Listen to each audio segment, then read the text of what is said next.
Bed کے بالکل سامنے والی دیوار میں موجود کیبنٹ میں ٹی وی موجود تھا اور اسی کیبنٹ کے مختلف خانوں میں مختلف ٹرافیز اور شیلڈز پڑی ہوئی تھی۔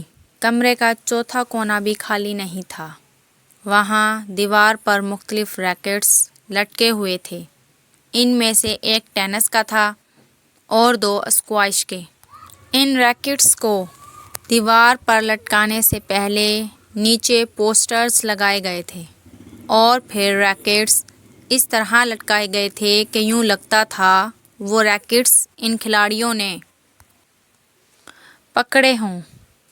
کمرے میں واحد جگہ جہاں بے ترتیبی تھی وہ ڈبل بیڈ تھا جس پر وہ لیٹا ہوا تھا۔ سلک کی بیڈ شیٹ بری طرح سلوٹ زدہ تھی اور اس پر ادھر ادھر چند پورنوگرافی کے غیر ملکی میگزین پڑے ہوئے تھے جن میں پلے بوائے نمایاں تھا۔ بیڈ پر ایک پیپر کٹر اور کاغذ کی کچھ چھوٹی چھوٹی قطریں بھی پڑی ہوئی تھیں۔ یقیناً کچھ دیر پہلے وہ ان میگزین سے تصویریں کاٹ رہا تھا۔ چیونگ گمز کے کچھ ریپرز بھی تڑے موڑے بیڈ پر ہی پڑے ہوئے تھے۔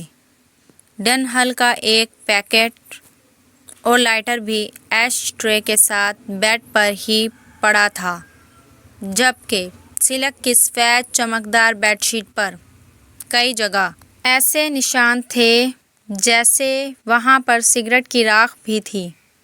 کافی کا ایک خالی مگ بھی بیڈ پر پڑا ہوا تھا اور اس کے پاس ایک ٹائی اور ریسٹ واچ بھی تھی۔ ان سب چیزوں سے کچھ فاصلے پر اس کے سرہانے ایک موبائل پڑا تھا جس پر یکدم کوئی کال آنے لگی تھی۔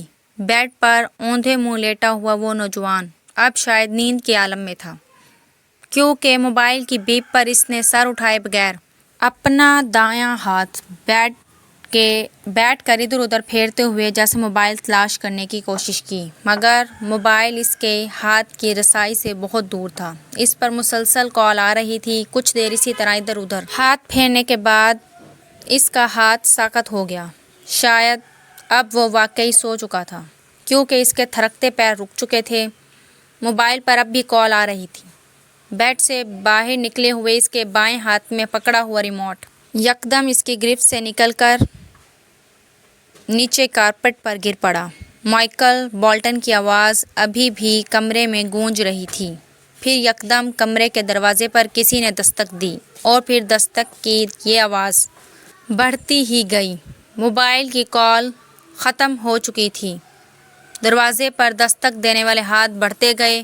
وہ بیڈ پر اوندھے منہ بے حس و حرکت پڑا تھا۔